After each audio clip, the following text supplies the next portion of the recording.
Everybody wants to be a race car driver, but the fact is the cost can be kind of high. But here's a vehicle you can drive on the track here at Atlanta Motorsports Park, and you can drive every day. This is the 2022 Veloster N, and the Veloster only comes in the N trim.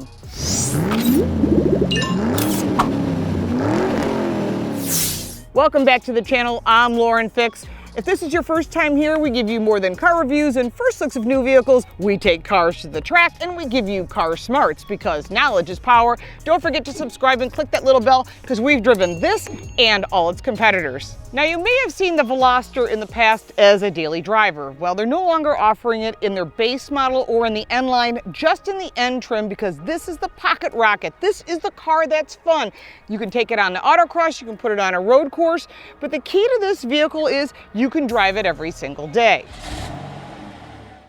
Inside the 2022 Veloster N is 271 horsepower, 260 pound-feet of torque, and in 2020 they added the 8-speed DST, which is what we're driving today.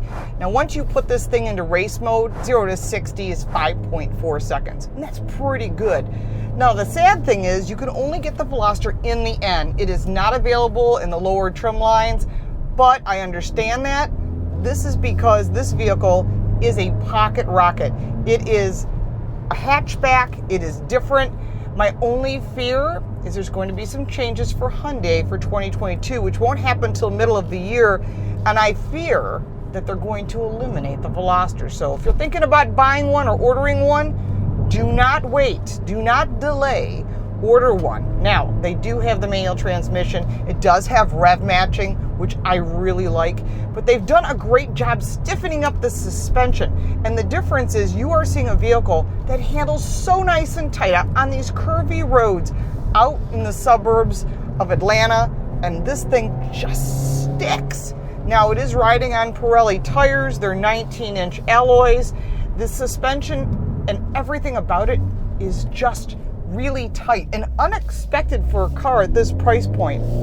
Now, one of the things it does have besides shock tower braces, that is a cross brace, but you can put the seats down, so that's a little bit different than the Elantra where you can't.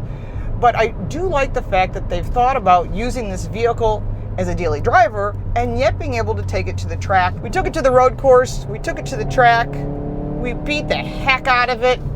This thing's great. What a blast. And I like, it's got like a rev match too when you're manually shifting with the paddle shifters.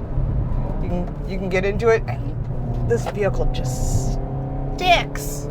I do like that. Now, the vehicle itself, if you're thinking about an Elantra N or a Kona N, those vehicles have larger brakes. They're not Brembos. What they did is they went to the factory and said, what do we have in a larger brake? Let's use that brake caliper, the actual clamping power from that vehicle. And then what they did is they made it so the brake pads were reasonable. And that was really, really smart because they're saving money, and it saves you money when you're looking for a fun car to drive that's got a lot of zip and pop and crackle and snap. I guess it's snap, crackle, pop like the cereal. And that's what makes this car so much fun. I like the paddle shifts on this DCT. Really makes the car easy to drive. And besides, you can pick the gear you want. So you kind of get the best of both worlds. I prefer 3 pedals, but if you can't get the 3-pedal version because of the chip shortage or whatever it might be, this is certainly a vehicle to consider. Drop it down. Man, this car sticks. Surprising for a little pocket rocket. This car is just a blast to drive, reasonably priced, and just everything about it is easy to use. There's a smaller screen on the Veloster than there is on the Kona or the Elantra. We've reviewed both of those. You can check that out on our channel. We had those both on the track out in California. This car sticks. I'm pushing it, and it's sticking. Love it. As far as the controls, everything's easy to use. There is no digital dash like there is in the Elantra. Again, if that's what you want, then look at the Elantra. One thing to note about the Elantra is you can't put the seats down. If you want to bring something large like a flat screen TV home from Costco, it's not going to fit because the cross brace is not removable, nor would you want it to be removable. So if you're thinking about, I need something that's fun to drive, I can put it on the track, take it to the autocross, just do whatever you want and still do your daily drive back and forth to work, taking the kids, whatever it might be. You want to look at this Veloster before it disappears.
The Veloster N, as in all Hyundais, comes with a 10-year, 100,000-mile warranty and has some unique features that you're going to see around this vehicle. Starting with the N logo, you're going to notice the fact that it's got some silver trim, making it just a little bit more sporty.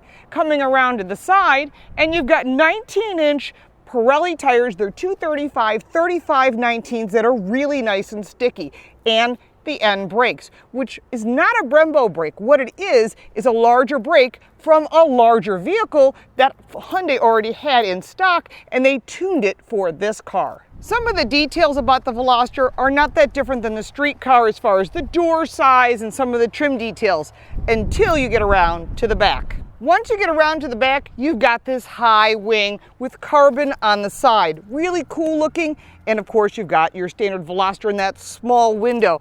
This may be one of the reasons they moved all of that N technology onto other vehicles, because if this is too small for you, you've got a Kona available. Or you could go with the Elantra. One of the coolest details available on the Veloster N is this exhaust pipe. This is the same size you're going to see on the Kona and the Elantra, because this is what gives you that snap, crackle, pop that makes it so much fun to drive. The N Grin button, when you press that button, gives you a boost of energy for about 20 seconds. Great for passing, also good on an autocross course, which gave me one of the fastest times out there. Also notice the rear valance and the fact that this vehicle does stand out in the crowd. If you're thinking about this vehicle as a daily driver, underneath the wiper, you have the ability to open the hood in a very deep well. It is kind of a high lift over, but it has a huge deep well, and the 60-40 split seats do fold down, and that would give you the storage you would need if you're using it more like an SUV and less like a car. So what's the bottom line when it comes to this Veloster N? It is a blast to drive. It is unique. It has 3 doors, 2 on the passenger side, 1 on the driver's side. So if you want to haul people, you want to haul things, you can do that. But what it does give you is a pocket rocket that is a blast to drive and competes directly with some of the other vehicles such as the WRX, the GTI, the Type R, and a few others, including some Mini Cooper product. This vehicle ranges between $32,500 and $34,000. This is all they're offering for Veloster for Hyundai this year, just the N model. So if you're thinking about getting one, I highly suggest you order one, because we don't know what's going to happen for 23. So if there's a big take rate on this very, very cool pocket rocket, it's possible that Hyundai may keep it and maybe do something even cooler. And that's up to you. It's based on sales, as it is with just about anything. But this vehicle is a great buy if you're thinking about having one vehicle that does it all. If you got value from this video, make sure to like and subscribe for more videos like this one. Our other reviews of the competitors are on our channel at carcoachreports.com. Also on this YouTube channel, you can follow me on all forms of social media at Lauren Fix. Check out our podcast, Total Car Score, which is available on all platforms, and we'll look forward to seeing you next time.